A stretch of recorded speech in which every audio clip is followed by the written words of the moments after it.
Samantala, may napili na pong Word of the Year para sa taong 2014 sa pambansang komperensya sa wika.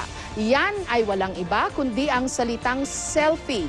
Runner-up naman ang mga salitang Endo at Filipinas. May report si Ruth Cabal. Sa 13 salitang naglaban-laban para maging salita ng taon, ang salita po ng taon ay selfie.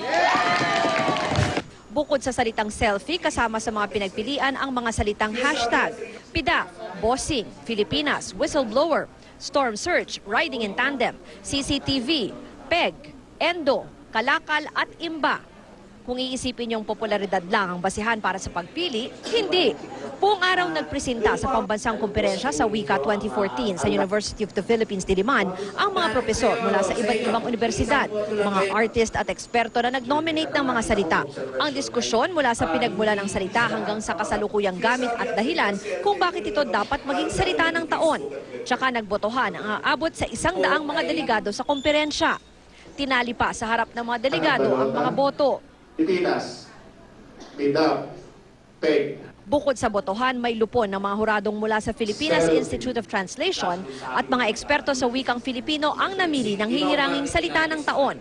Runner-up ang mga salitang Endo at Filipinas. Ang direktor na si Jose Javier Reyes at Professor Noel Ferrer ng Ateneo ang nag-nominate ng salitang selfie. Bagamat ang selfie ay nagpapahiwatig ng di ka nakaistais sa kultura ng ating henerasyon, pagiging individualistiko, narsisismo, konsumerismo, lalong higit na kailangang unawain at angkinin ng salita upang magkaroon ng critical na pagkamalay or critical awareness ang mga Pilipino sa hatid na panganib at pangako, pinsala at posibilidad ng salitang ito. Sabi ng national artist na si Virgilio Almario, di man salitang Filipino ang karamihan ng mga nominado, pagpapakita raw ito ng patuloy na pag-unlad ng ating wika. Palagay ko, magtatagal yung mga yan. Kasi ginagamit eh. Hindi mo pwedeng hindi gamitin ng selfie o kaya ang hashtag o kaya ang Endo. Ruth Cabal, GMA News.